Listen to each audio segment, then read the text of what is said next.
Hello, this is Frank Falvey with Frank Presents. And Keith Carreiro, I'm saying that right? Beautiful. Keith, what did you say, July or June 2019? Yes, last time we were together here, it was Friday, the 5th of April, 2019. You're looking good for all those times that the water's gone under the Thanks, dam. plus a pandemic. Right. Yeah. And I remember that you're a graduate of Harvard University. Correct. Graduate School of Education. And in education. Yeah.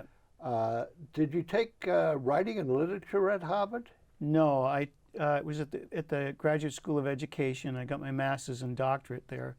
Got my master's in '82 and my doctorate in '92. And they let me cobble together an interdisciplinary study of creativity and critical thinking. In critical thinking. Yeah. Something desperately needed. And I believe you were teaching at Bridgewater. Yes, I'm still there. And is that, are you teaching writing there or critical thinking? Well, kind of both. You can't separate the two, really. I'm teaching, right now the enrollment's a little off, so they have me teaching composition courses, formal essay writing. Formal essay writing. Right. Short stories. No, that's creative writing. This is more or less to get them, it's like a core requirement, a core skill for them to be able to use in their other courses if they do research papers or essay papers. There's certain criteria, cognitive criteria that they need to use to look at something, to study it, to research it, to come up with a narrative about it and perhaps tentative conclusions, and be able to research it effectively using excellent, credible sources. So this isn't anything like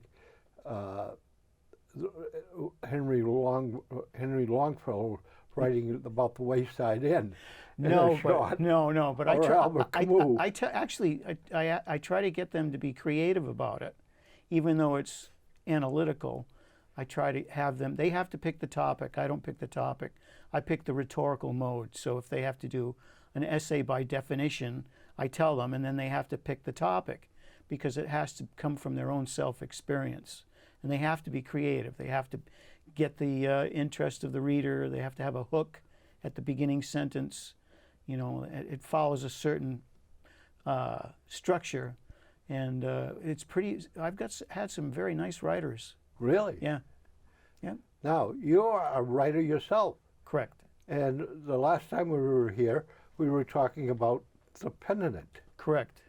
And what has happened is you have a trilogy, and you're going to have 3 of them. I'm going to have 3 trilogies, a trilogy of trilogies. Yes.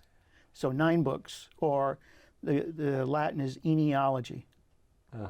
So it's a 9-part saga. At least I'm hoping that's the goal as I get into my senior years. It is a 9-part saga. Right. I think that'll take you through quite a few senior years. I think so. Yeah. And where do we begin this 9-part series, the penitent?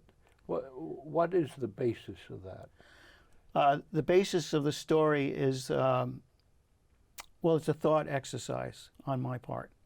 And what I'm hoping to do is to get people to really think about the nature of reality. So I've always been fascinated with what's known as a Russian doll, or matryoshka, which means little matron in Russian. So it's a doll within a doll within a doll within a doll. So in this particular series, you think you're in one reality, but you're not. There's another reality behind it, and then there's another reality behind that. So the 3 trilogies, this is the Penitent. The second one, which I'm working on now, is called The Pilgrim, and the third one's going to be The Prophet. So in this first trilogy, the characters and the reader think that they're in the Middle Ages. So I use that trope of Middle Ages in the genre of fantasy and science fiction, which is quite well done, been done quite a bit, but I try to break it out. I try to break it apart because actually what's going on here is that you're in the middle of a scientific experiment that's taking place in the 26th century. So 540 years from now, the scientists and technologists and the authoritarian regimes that exist are trying to find a cure for mortality.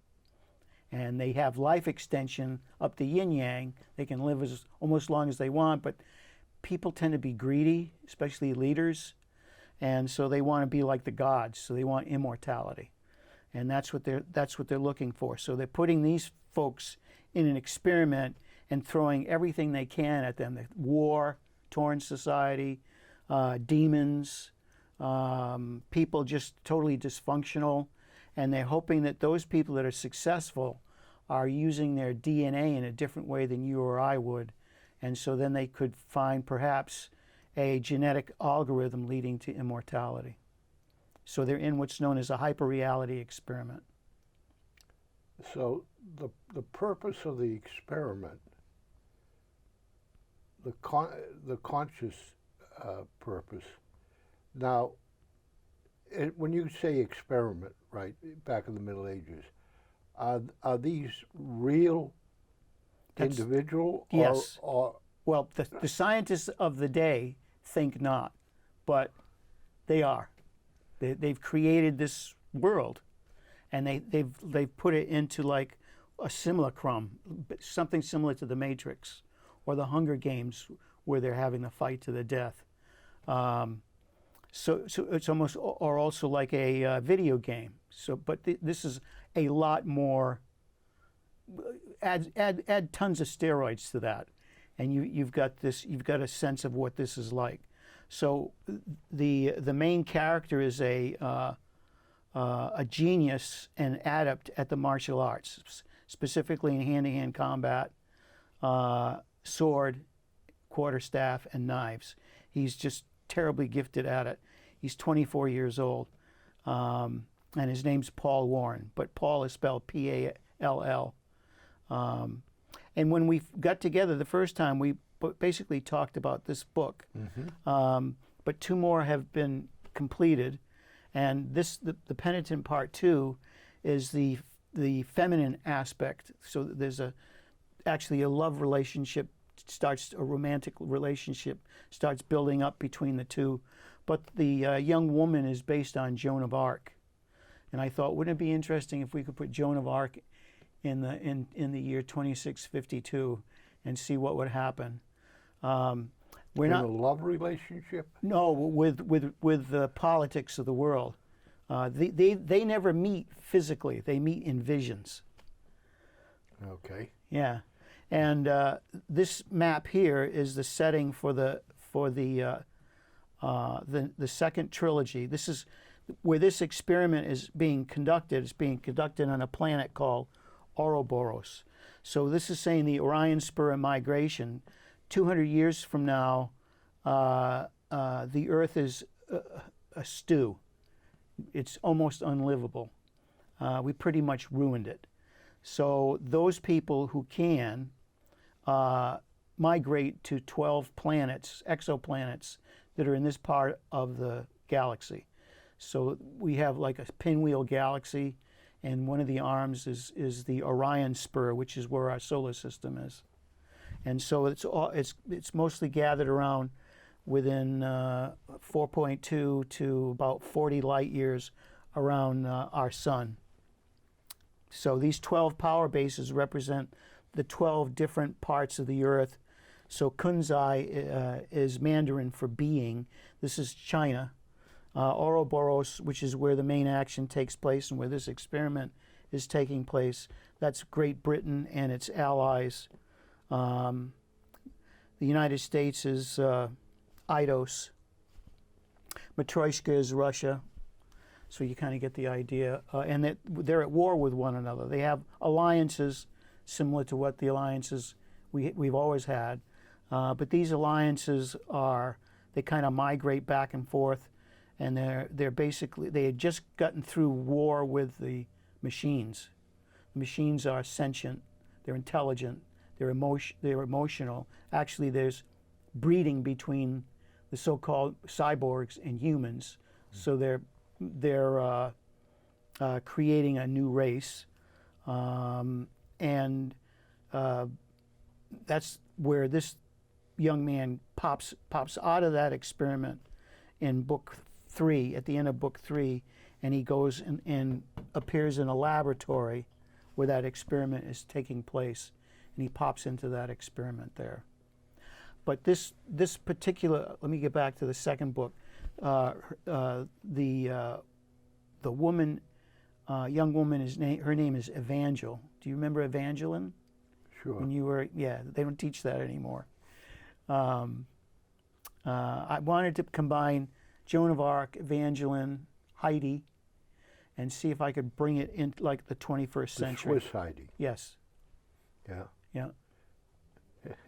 She was her parents were brutally murdered in it. They were in a caravan, and the mother had a prescient feeling that disaster was going to strike, so she bundled her baby up and put her in a ditch, and hid her away from the caravan. And the caravan got completely, everybody died, and a hermit by the name of Greatworth, Matthew Greatworth, discovers her in the ditch and brings her to his home, his hermitage, and raises her. And these two books are almost standalone, although there's a vision in here about Evangel, and there's a vision in here about Paul Warren. Okay, so they have visions of each other. Right, right. And then I had readers tell me, are they going to fall in love? Are they going to meet? I said, I don't know. Just keep it, sort of the tension going. In the first book, Paul Warren becomes conscious that he's on a battlefield and he's wounded. Everybody around is dead or dying, and his memory is messed up.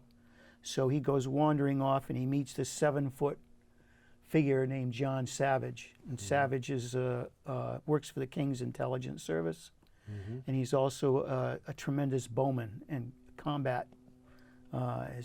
His skills at combat are unbelievable. You don't know whether they're going to kill one another. Actually, he has the bead on Paul.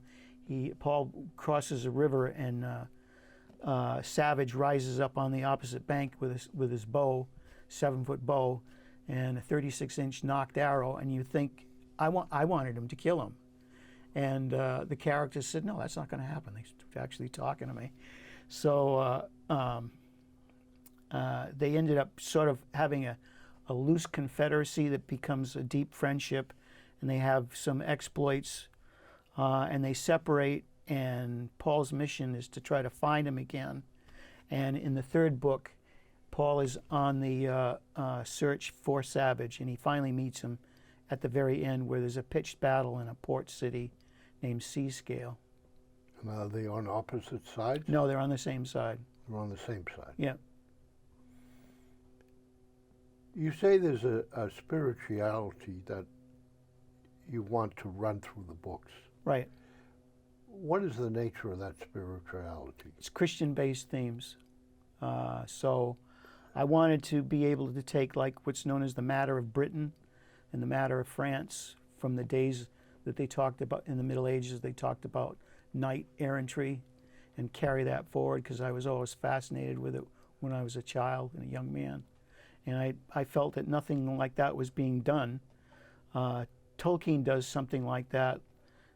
C.S. Lewis does some things like that. So I basically, again, I wanted to say, is it possible to have the voices of Lewis, Tolkien, Stephen King, Dean Koontz, and Lee Child? Can we put them together and mix them up and rattle them around and give my sort of patina on it? And let's see what comes out of that in that thought experiment. Because in studying at Harvard, I started looking at what physicists are saying about the origins of the universe. What is the universe? There are some people who think that we live in a simulacrum. All of this is just not real. It feels real to us, but it isn't. So, and there's a group of physicists in Britain who think that they don't say God, but they say that the universe is filled with information, and I find that very interesting. That they are coming up. In other words, it's not a vacuum. It's not empty. It's very rich with information. There's other physicists who think that we live in a hologram, and there's people who think that the universe is expanding so rapidly that they're concerned about that. Another theory is that this universe is only part of an infinite number of bubble universes. So I wanted to start playing around with that and see what I could create. Well, where did the beginning begin? In other words, even if it was a hologram, if it wasn't physical, what preceded, or what? Well, the scientists are saying the Big Bang. The Christians are saying God created the earth and the universe out of the waters, in Genesis. When I was younger, my parents took me to the big screen movies like Ben-Hur. Mm-hmm. I can't remember the cinematography that was used, but it was 3 screens. Remember, they had 3 screens and a special cameras running. Yes. And I remember watching Ben-Hur and being absolutely thrilled by it. And I liked the way they handled the religious tone, so that it was in the background. But when you thought about it, and when Christ's presence was revealed, it had a very powerful effect on me, more than somebody hitting you over the head with it.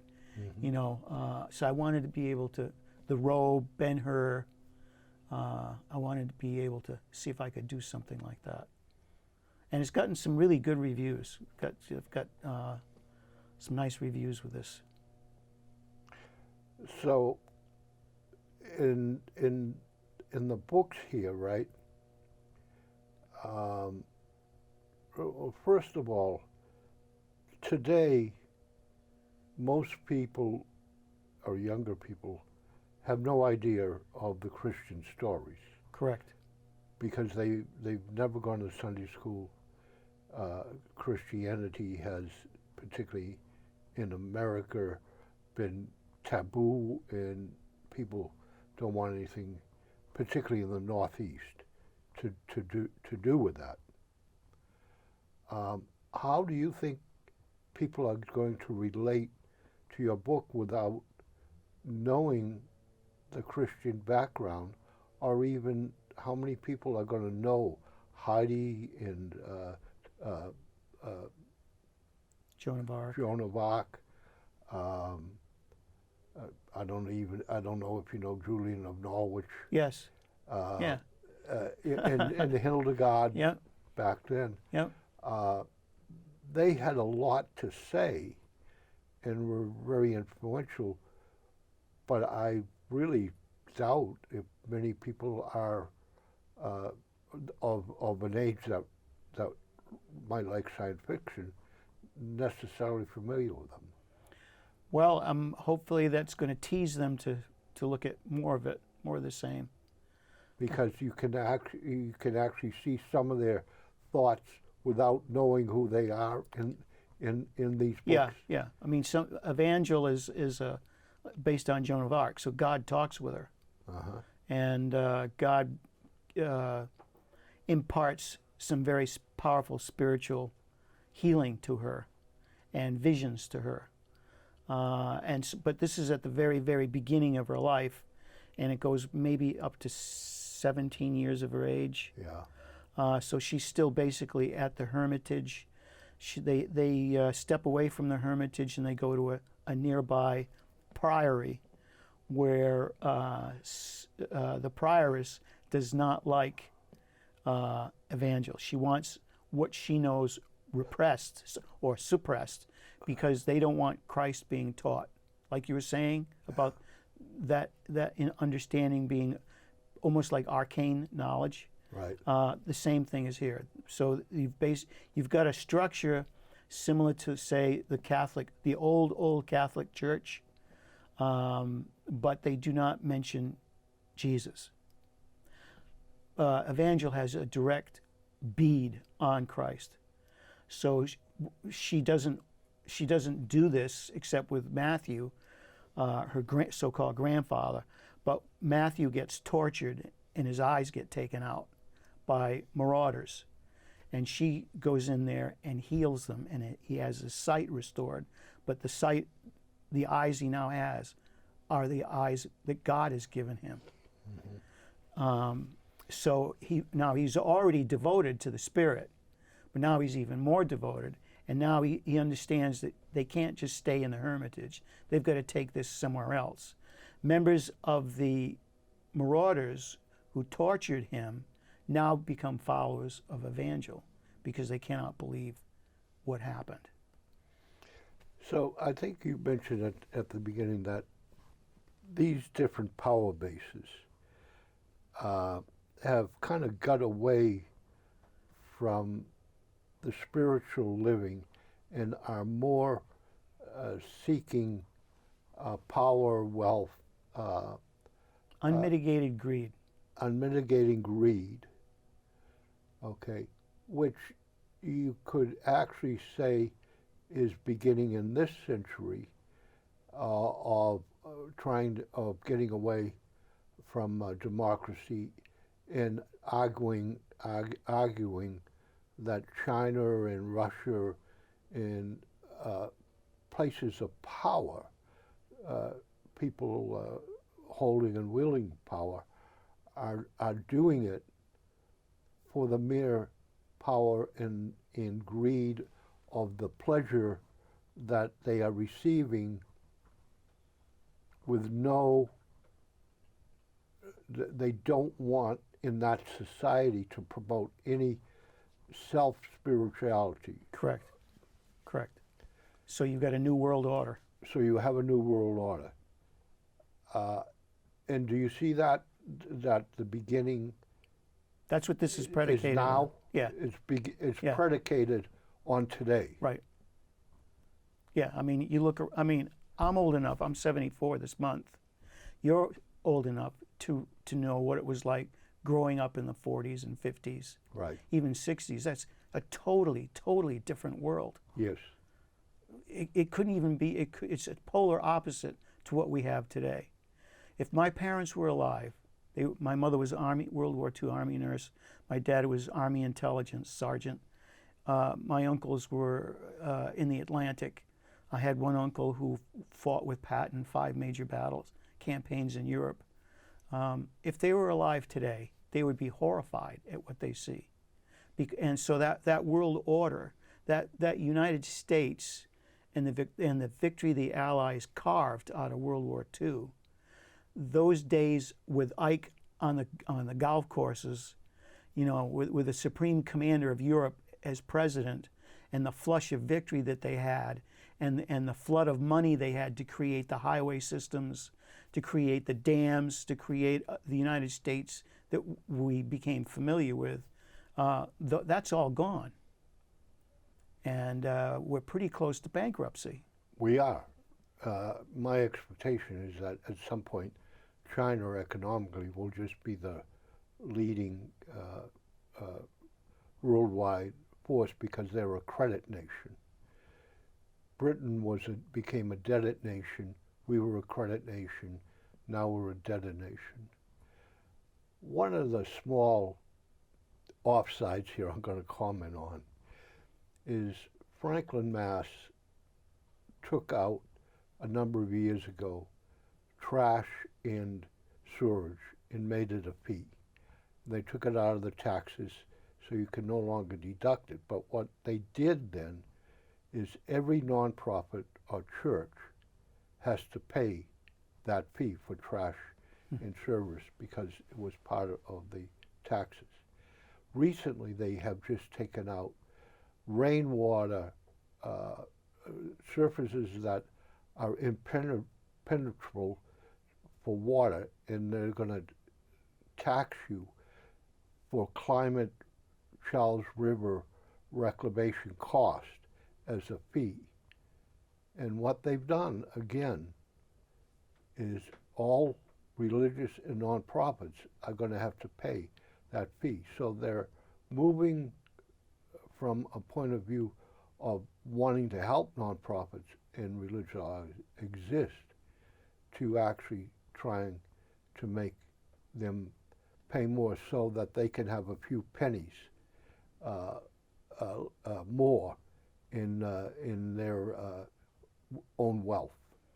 So the infringement of human rights is eroding quite rapidly. And that's what this is about. The infringement of human rights. Mm-hmm. And so the story is continuing. Or first of all, before I go too far, why do we have Stephen King here? Because I have a chapter in that book, and which is kind of interesting, because this book is called Hearts in Suspension. It was published in 2016. And it's based on King's 1998 book, Hearts in Atlantis. And Hearts in Atlantis is King's metaphor for the 60s. So the activism of the 60s, the college unrest that existed then, the protests and the Civil War that actually ripped the country apart during those times, is featured in this particular book. Now, why? Well, in Hearts in Atlantis, it's comprised of 2 novellas and a short story. And in the first novella, King has an avatar called Peter Riley. That's his main character. But Peter Riley is Stephen King. And Peter Riley talks about his freshman year at the University of Maine in Orono, which is where Steve and I went to school. So Steve's first college professor of English is the editor for this book, Jim Bishop. And Jim decided, wouldn't it be cool if I pitched Stephen King a book, which is this one. And in the book King would add some more new material that he hadn't with Hearts in Atlantis. And he's saying we could get 12 of King's friends and classmates, and they could talk about the 60s and student unrest and their understanding of what they did during those days and their relationship to King, if they had one, which we all did. And that's what that's about. So I have a chapter there that talks about my experience in 1969. Well, first 66 when I got there, and then in 1969 I was drafted. And so I talk about that. The Army sent me home, which I don't know if that happened to anybody else.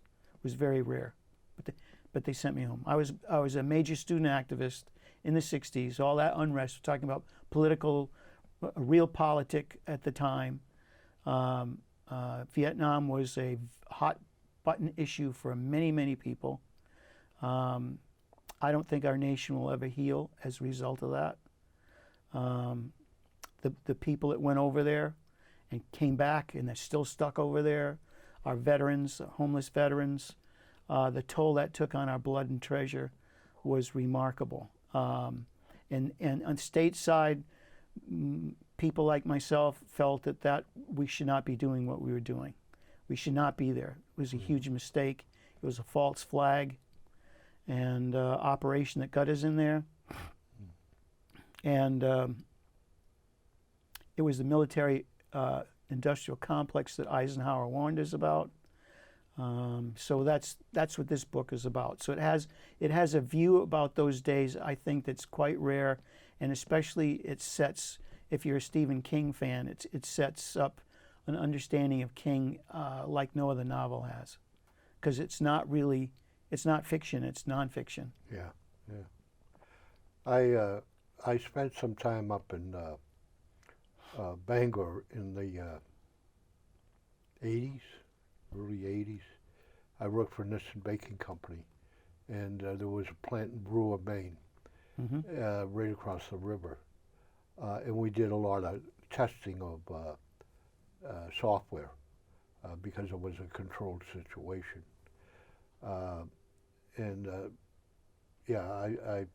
I remember sitting in a breakfast place, and Stephen King and his family were having breakfast in the booth behind us. So he is really quite a well-known name up there. That's him right there. Yeah. But that was quite a turbulent time of the 60s. So in one of the funny things is up in Orno, there is a restaurant that we used to sometimes go to supper at, which is a one-way street when you come out of it. It's not Pat's, is it? Huh? Is it Pat's? It might be, yeah. Yeah. And the street was, and I didn't realize because I had never driven it myself. But one time I went up alone and went to the restaurant, had a drink or two, and started down the street, which I didn't realize was one way. Oh, no. And the blue light is flashing behind me. And I said, the policeman come up to me and said, "Have you been drinking?" Of course, you could smell the liquor on my breath, right? I said, "Yeah, I had an Irish mist after supper." So he said, "Yeah." I said, I didn't realize this was a one-way street." So he said, "Be careful, where are you staying?" I'm telling him I'm staying at the Holiday Inn in Bangor. And he says, "Well, be very careful going back to your hotel room," right? I was very careful, and just before I got on the highway, he apparently had driven and was on a road looking, at the oncoming traffic where I was coming. And sure enough, I was driving slow enough right, that I passed his test. And there's also a Falvey Street up in Bangor. Is that right? Yeah, yeah. I think that's right. You are right. Yeah. I know where that Falvey Street is. Yeah. I used to have an apartment right near there. Yeah. Yeah. Yeah. Yeah. So I'm familiar with the area. So that is your connection with Stephen here. In your going back to your trilogy, you're now writing the second three-part series. And I imagine as a writer, as you said, the characters talk to you, so you really don't know exactly where you're going, do you? True. I have an overarching architecture, but that doesn't mean squat if they don't go along with it. Yeah. I had people when I have done advertisement on Facebook. I have 2,100 people following me, and most of them are from India. And they wanted to know if Paul and Evangel are going to actually meet one another. And when I was writing this, I said no. And then I started. You got to listen to your audience. You got to listen. You got to please the audience. Right. Like Russell Crowe's character in that movie, he's the gladiator. You've got to please the crowd. Right. In the fourth book, they're still in a vision, but they give a kiss to one another. So that was my nod to that. But they also, I have in the fourth book, which I've written and it's in my editor's hands. In the fourth book, they wanted me to create a character based on the dog that I have shown here. So there's a dog here. His name's Gandalf, and Gandalf passed away, and so I bought another dog named Aragorn, or Ari for short. Ari was only with me for almost the time that I wrote this manuscript. He developed lymphoma. Oh. So he died in June 13th. Of this year? Yes. Yeah. And so before he died, before that happened and I was done with this story, I created a character based on the Golden Retriever. And he's genetically enhanced and has special powers. And his name is Ari. And so he's featured in this story. That's wonderful. That's wonderful. You have an overarching architecture. Are the seeds of human dignity and justice going to come back in your architecture? That's the hope. Absolutely. So the hope is how do we get there? Right. Is the hope that you want to Right. present? In the old days, even at the beginning of the founding of this nation, and before colonial days, they used to read John Bunyan's *The Pilgrim*. Yes. This is a modern day approach Pilgrim. to it, but you don't. I don't hit, like I said, I don't hit people over the head with it, but it's definitely there. When you see what some of these people are going through and what they're experiencing,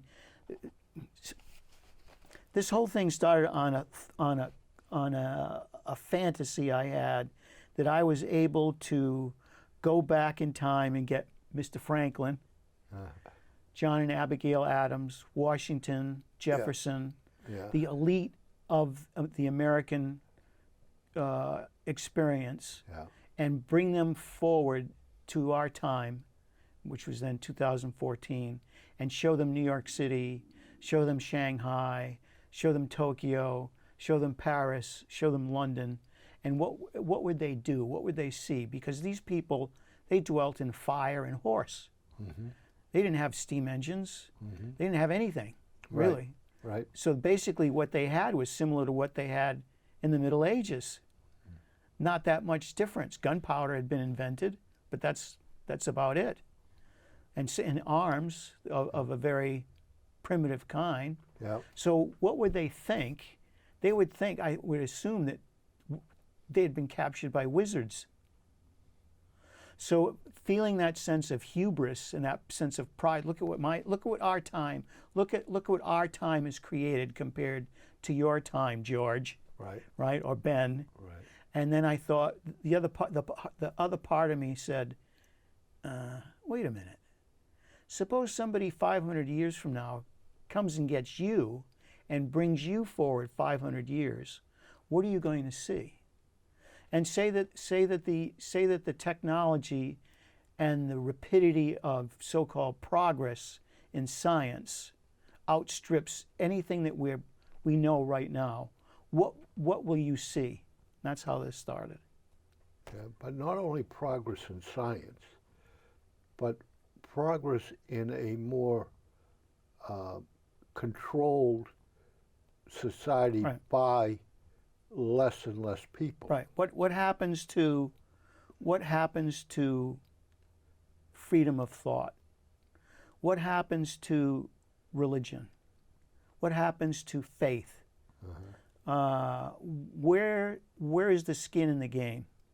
And so with these people, with the rulers, because there's no democracies here, it's all dictatorship. It's basically, you've gone back to the Middle Ages again. Right. You've gone back to a feudal society. Right.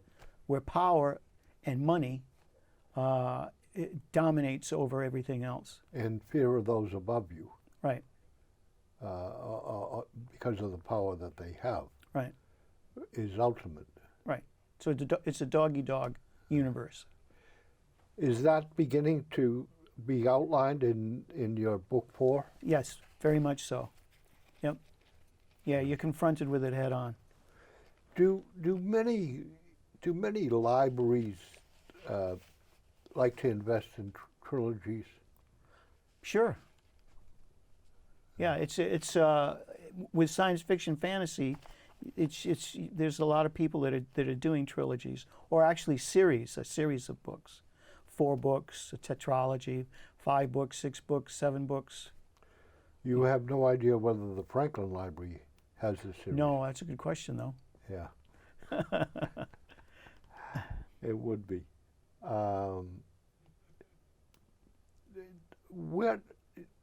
How is this promoted? In other words, how is literature of this type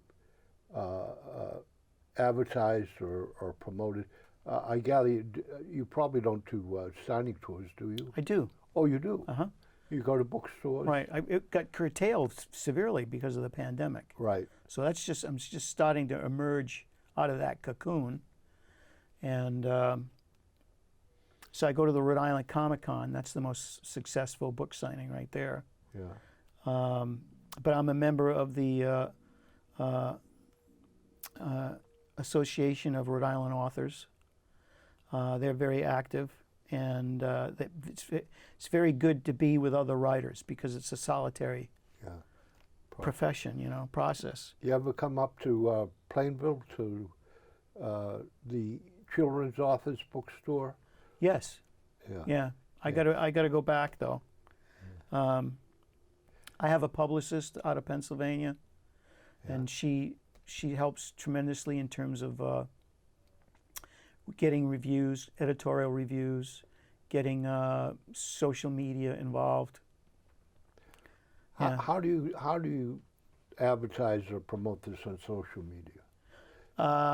Well, I have a website, author's website, theimmortalitywars.com, and that's fairly that's a lot of work. I have a Facebook page, author page. I have an Amazon page because this material is sold on Amazon. I have a Goodreads page, author page, and a LinkedIn page, a Twitter, Instagram, all that. It's interesting that you have so many Indian people. I have 2 music shows, and I did one on the Korean War, and I am surprised of how many Cambodians have listened to that program. So once you get something out there, you just never know. I did a show on Alan Jackson, music and life, and someone in Brazil is a huge Alan Jackson fan, and all of a sudden I'm up to 2,100 people. That's great. So you never know No. where your audience. Yeah, these are mostly 18 to 45-year-olds. Yeah, 70% of them are males. are males. Yeah. Well, I don't know. You need to make Joan of Arc a little more likable. People like her. She's quite the character. Well, going on for a minute, you also have a poem, Send Down the Master in Person, Reflections on Adolf Eichmann. And as you mentioned, both your family and my family, parents and relatives were involved in World War II in various ways. How is this poem a reflection of your personal experience? Good question. I would say that despite the flush of victory the Allies had, the personal toll it took on people was extraordinary. So I grew up with World War II people all around me, and they didn't know what PTSD was back then. Right. But it had a huge effect on the men and women that raised me. I had an uncle who was an alcoholic, Uncle John, and one day he was in his cups. I might have been 10 years old, and I was in his house, and he grabbed me by the shoulder and wouldn't let go. I'm going, Uncle John, what are you doing? Come with me. So we go into his bedroom, and I'm going, okay. And he takes me right up to the closet, and he opens the door, and he says, look at that. And I don't know what he's talking about. And he says, look at that, look at the uniform. So his dress uniform, army dress uniform is there. And he says, do you see those stars? And I said, no, Uncle John. So he brings it out, and he shows me there's 5 gold stars. And those are battle stars. They represent 5 European battles with Patton, right? And so he's saying, look at that star. And I'm crying. I don't know what he's talking about. And he says, look, that's not gold. We were told that was gold. That's tin. Do you understand? Do you understand? And he's crying. And then he starts talking about the men he was with and that particular battle that he's thinking that that star represents, or maybe it does represent. And I saw the toll it took on these people. I grew up on my grandparents' farm. The men that were taking care of the farm all were from the same neighborhoods in Fall River. They all went into the Army together. They served together. They came back. There's one particular individual who had, he shook. He scared the living dickens out of me. And one day, and he only spoke Portuguese.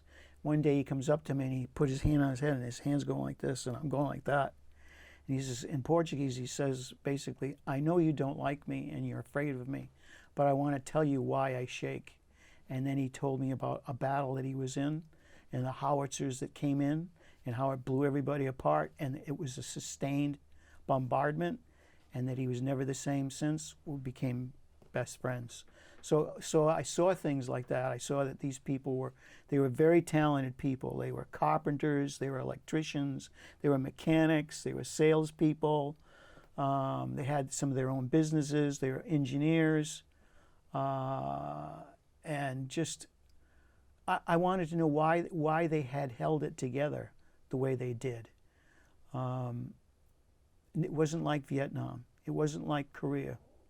These people were a different stripe. They were a different caliber. They were a different experience altogether. And so how did they defeat Nazi Germany? How did they defeat Imperial Japan? What did it take for them to do it? What kind of civilization existed for them so that they could go and do what they did? And what is it that they fought for? So when I read Neil Bascom's Hunting Eichmann, and I read that and I said, see, I got goosebumps just thinking about it. I said, this is amazing. So when Eisenhower was at a place called Hors d'oeuvre, he brought the newspaper people in. He brought his command staff in, and they're looking at the devastation of a concentration camp. And he said, I want pictures taken of this. I want Stars and Stripes to feature this. I want the American people, but even more so, I want the American military to know what it is they're fighting for. So that clicked with me. And I said, I want to write a poem about that terror, about that horror, about that genocide, about the fact that that's what our parents went out and fought. And they went up against something as evil as that. And so that's the quote, send the master down in person, that's a quote from Heinrich Himmler, who only was 45 years old. He only lived to be 45.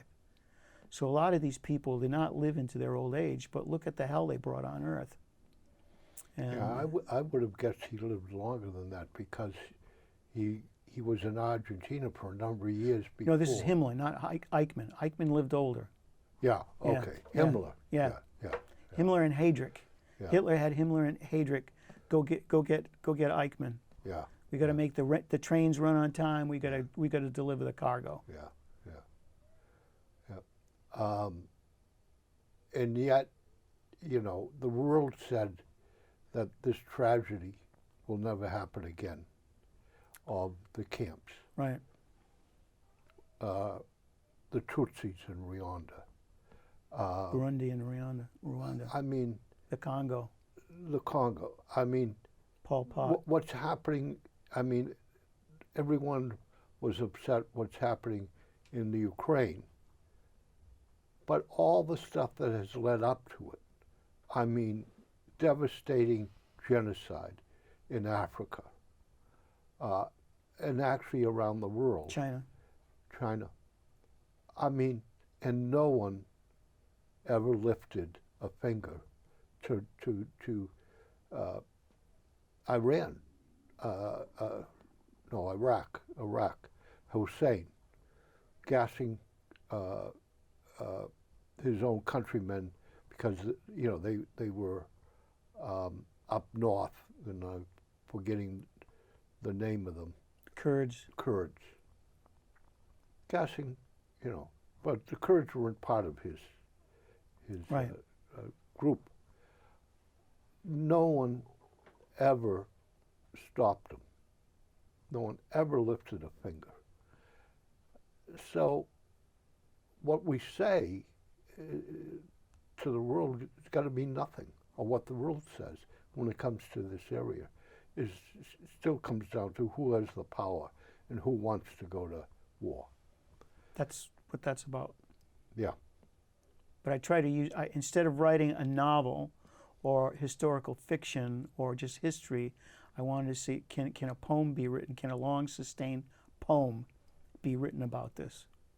And so, and it's annotated, so it's out in ebook, and there's 70 pages to it. Kind of getting off the subject a little, there's a new movie out called Vengeance.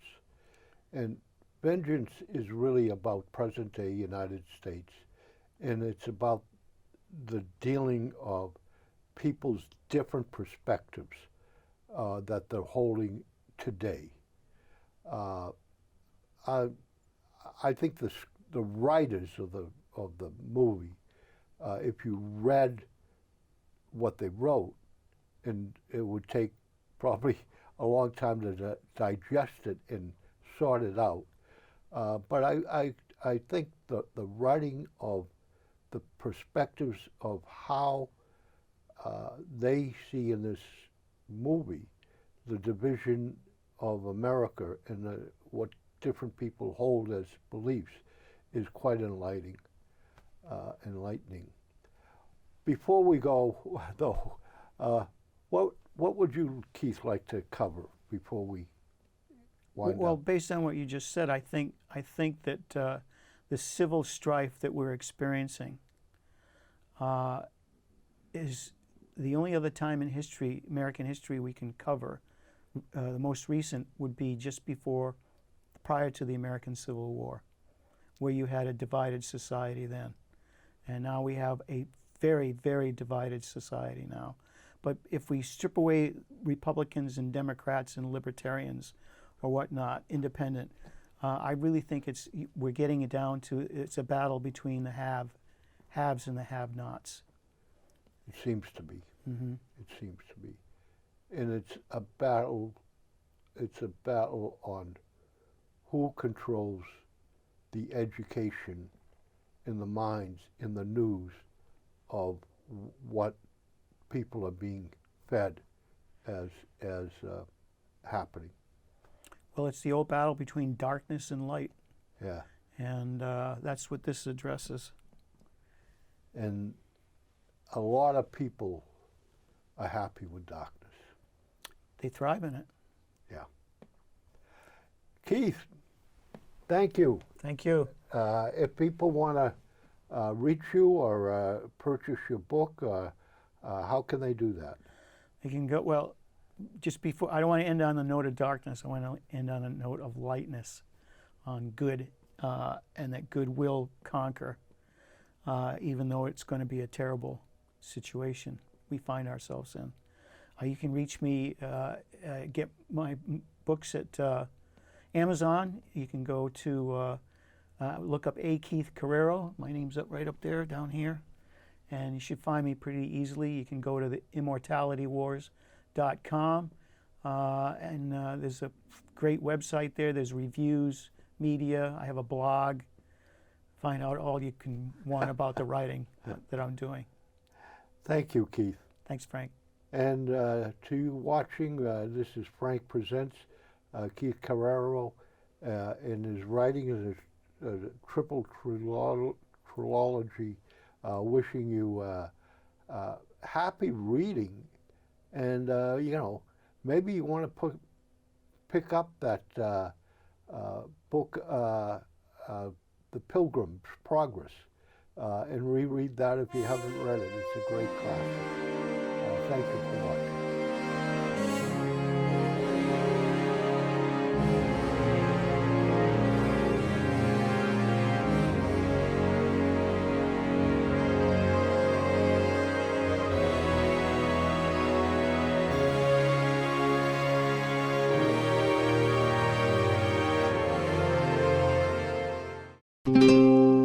This program was made possible by your Franklin friends and neighbors, good folks just like you. Thanks for supporting Franklin TV. And thanks for watching.